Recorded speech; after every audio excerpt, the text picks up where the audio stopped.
Hey everyone, this is Christopher Luxon, the former CEO of Air New Zealand. This is John Lee Dumas, the founder and host of Entrepreneurs on Fire. This is Tracy Ibarra. I'm in Executive Solutions at Dell Technologies. This is Travis Chappell, founder of Build Your Network. If you are wanting to learn how to embrace change, To navigate through disruption as a leader, then listen to the Leadership is Changing podcast. The Leadership is Changing podcast.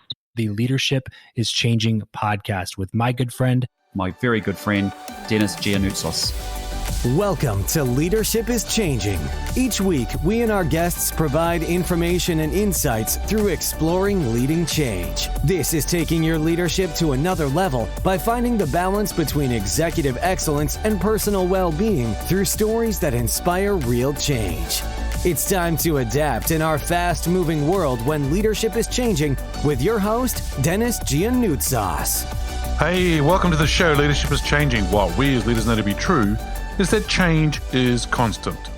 Leaders everywhere confront similar obstacles because people are people, but everywhere you go, leaders are overwhelmed, disrupted, and under pressure. They run from email to email, meeting to meeting. Many leaders are not changing quick enough, which means they run the risk of becoming irrelevant and being left behind. The purpose of the show is taking our listeners' leadership to another level by finding the balance between executive excellence and personal well-being through stories that inspire real change. I believe we don't have enough effective leaders in the world today, and if we can get the leaders to step up and lead change, then they can inspire real change. Hey listeners, it's now time to adapt in our fast-moving world, and I want to welcome you to the Ask Denis episode, which is a freestyle episode. I'm asked a question by our listeners, and I share my thoughts, insights, and experiences from working with many leaders around the globe. So welcome to today's episode. Today, I want to talk to you about the last quarter of the year. And before I go into that, hey listeners, if you haven't already checked out the Facebook group or the LinkedIn page, Leadership is Changing, I would love to see you on those two different platforms. And come along and join the communities. We'd love to get you involved and talk about Leadership is Changing for sure. All right, so the last quarter of the year. Let's talk about this here because you see, 3 months to go, and some people are already taking their foot off the accelerator. Some people are already starting to think about maybe it's too late to get things happening. Some countries are going back into lockdown, or already still are in lockdown, and will we really get our goals for the year? And so a whole lot of questions are going through people's minds. So my thoughts that I want to share with you today about a few things that I think you might want to do to actually pull things together. But before we go there, actually, I think what you could do, and you may want to do this, because I've done this, is that you take time out to reflect on the quarter that's just finished or the 3 quarters of the year that have been completed. Take time out to think about what went well, what could you have done better, and what is one thing or some things or 1, 2, or 3 things that you're going to do going forward differently. And by us taking time out to reflect, we actually learn from these different scenarios and we learn from what we've done in the past. And so I actually took some time out to think about some things like wins or things that I actually achieved over the year. And here's just some of the things that I wrote down. Of course, the podcast and its rankings, where it is in the business management category and the business category, but also doing the 200th episode and being interviewed for that. It was just a real pleasure to have that done. And many of my listeners have asked to do that. And it was really cool, a lot of good fun. But we celebrated, of course, the 200th episode. And now we're moving on to other goals in relation to that. The second thing was the networking, building relationships, meeting new people, building relationships with them over the last 3 quarters of the year have been wonderful. I've met some fantastic people, not just here in New Zealand, but across the globe. And they are becoming, some of them, really, really quite close in the relationships we're building. And I think that's very special. The third one for me is that I've worked with some amazing leaders, executives, either coaching them, facilitating workshops. It's been wonderful. I mean, the people who are really out there wanting to go to another level, they're wanting to transition to the next thing that they want to do. They're wanting to look at moving and preparing to be better than they are for future roles or a more senior role or scaling into a larger organization. And people who are doing things day in and day out, they're ordinary people doing some extraordinary things. And I find that just wonderful to be around them. The fourth thing is I'm really big on actually making sure that we are all developing ourselves. That's me included. and been involved with some programs around mentorship and coaching and helping me develop in various aspects of my life and business. And I've also read some books and listened to some really cool podcasts and reading some white papers and so forth, trying to keep us ahead of the curve. I'm not even going to use that word try. Keeping ahead of the curve. What's happening in the industry? What do I need to be aware of? What's coming forward? And what some things I might need to start planning about in relation to the industries, business, and me personally. Here are 3 books that I read. In fact, I listened to. I listened to the books on Audible. And I just take time that I know is dead time, and I listen to the books so then I can learn from them as I'm just doing certain things. Now, here are 3 of several that I've read. One is Who, Not How, Dan Sullivan and Dr. Benjamin Hardy. Now, this is a really cool book. Really cool because for a lot of us, we want to do things in business and in life, and we think, how are we going to get it done? But the question should be, who can we get to do it? Who can actually be involved? There are certain things that I do in business and in life that I think, oh yeah, I can do it, but it doesn't really light my fire. But there's other people who do love doing that kind of stuff, and how do I get them involved, and how do we get them involved in the business side of things, which is really great. So Who, Not How, fantastic book. Second one is The 4 Agreements. This book I read on a regular basis, and it's about the 4 agreements that I have with myself as a leader. And it's something that you might want to look at if you're interested in it. It's by Don Miguel Ruiz, and a fantastic book. I read it several years ago, but I continually go back to it to read it, remind myself about certain things.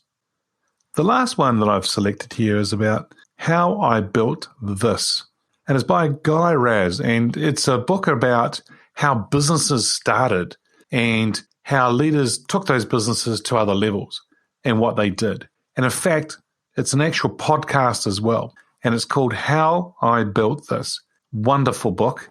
Really enjoyed it and learned quite a bit from it. So I'm learning from all these kind of books.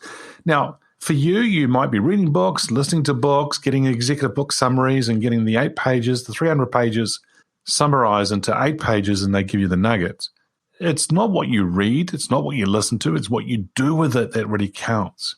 And are you taking one thing, 2 or 3 things? I wouldn't take too many more, and actually just go ahead and implement those. No point in me you just reading a book if you're going to be entertained by it. I mean, you might as well look at a fictional book.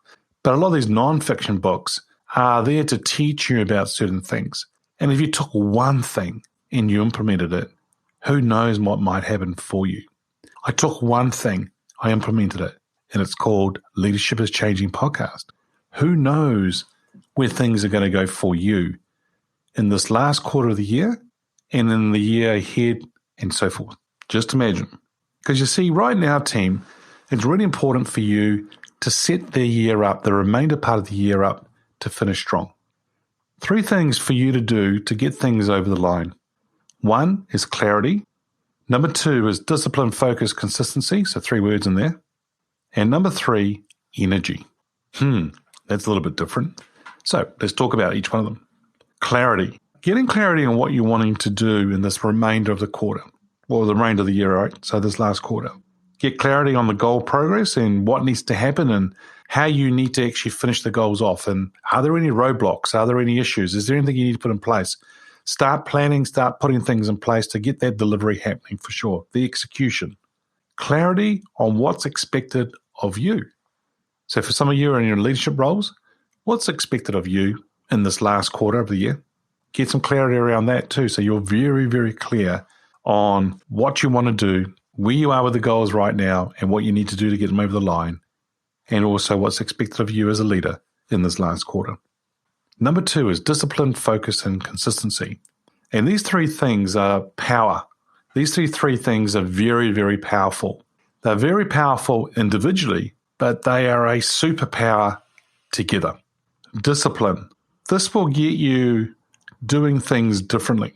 And what do I mean by this? Are you getting up early? What time do you get up? What are you doing in the morning? Are you exercising? Do you have the discipline to do all sorts of things? Are you doing the right things or doing things right? Because I would say doing the right things is really important.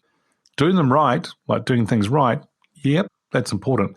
But I'd rather you be doing the right things. So the discipline there and doing the right things.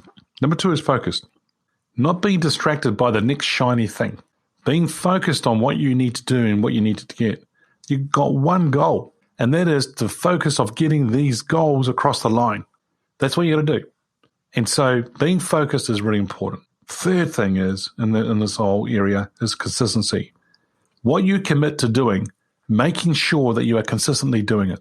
So, as an example, if it is that you wanting to go to the gym 3 times a week, you make sure you do that 3 times a week. Be consistent. Not 1, then 5, then 1, consistently based on what you're actually deciding to do.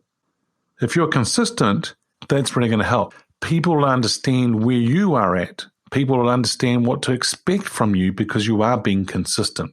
In your decision making, in the way that you communicate, if you're consistent, people will understand and know what to expect of you. They'll get clarity as well. So discipline, focus, and consistency. The third area to help you get things over the line is energy. Having massive energy by taking massive action is something that's going to really, really help. How you show up as a leader and with what energy do you show up with? Is it a low energy and it's like, kind of energy? Or is it an energy that's really up there and you're wanting to take everybody on the journey and you are excited? Careful, here's a caution.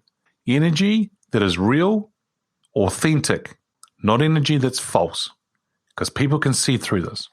But if you have a positive attitude with huge energy that's contagious, people want to be around that. This is where you'll attract talent. This is where you'll retain talent.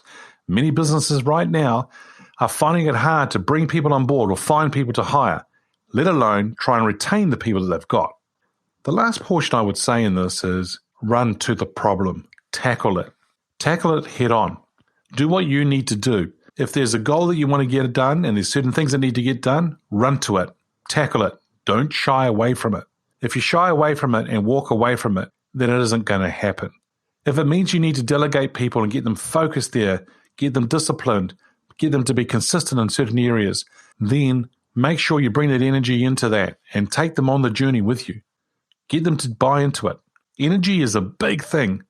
And I'm finding that a lot of leaders are needing to lift their energy. Yes, they're physically, mentally, and emotionally tired, a lot of them. But if they lift the energy, if they change their thinking, if they change their words, it's amazing what can happen and energy can lift. And this is what you want. You want the energy to lift as long as it's real and authentic. Wouldn't you want to be around somebody like that all day? And so, team, 3 things for you to think about to get things over the line in this last quarter. Clarity, understanding what you need to do, understanding where the goals are at and what needs to happen, and understand what's expected of you as a leader. Number 2, discipline, focus, consistency. Discipline, doing the things that you need to do. Number 2, focus, staying focused on what you need to do. Don't worry about the next shiny thing. Just focus on what you need to get done. And number 3, consistency. If you're committing to doing things, get on with it. Make sure you're doing it on a consistent basis. The third and final point, as I said before, was energy. Bring massive energy to the table. Show up as a leader with energy, and people will want to be with you, and you'll attract others to join you and your organization. Hey, listeners, I'm looking to work with 5 individuals who would like me to work with them. I've got some things coming up that I'm going to be announcing, but I really want to work with 5 people. So if you're one of those people who are looking at going to transition into the next thing for you or prepare and where you want to go, or you're a person who's got some skills and capabilities, but there's some things that you just want to work on to polish up, to get stronger at, to help your presence, your leadership presence, your executive presence, to help your confidence, to allow you the ability to add value in meetings and do all that sort of stuff. If this is some things that you're actually thinking about and is resonating with you, feel free to reach out to me. Send me a private message, and I would love to have a chat to you about what we've got to offer. Listeners, if you haven't already checked out the Facebook group and the LinkedIn page, Leadership is Changing, come along to those platforms. We'd love to see you there. What we as leaders know to be true is that change is constant. Change is incredibly scary, especially with the unknown and unfamiliar territory. It's time to adapt in our fast-moving world when leadership is changing. Hey, look out for the episodes as they've been released. Download them, have a listen, put a review, and a rating. Feel free to share them with your friends, your family, your network. If there's any feedback you'd like to give me about the show, or if there's a question for the Ask Denis Freestyle episode like this one, then send me an email, dennis@leadingchangepartners.com. Hey, listeners, it's always a pleasure being with you. Thanks for tuning in. Until next time, bye for now. Thank you for listening to this episode of Leadership is Changing with your host, Denis Giannoutsas. Each week, we and our guests provide information and insights through exploring leading change, inspiring executives and leaders to adapt and lead a bigger game in a fast-moving world.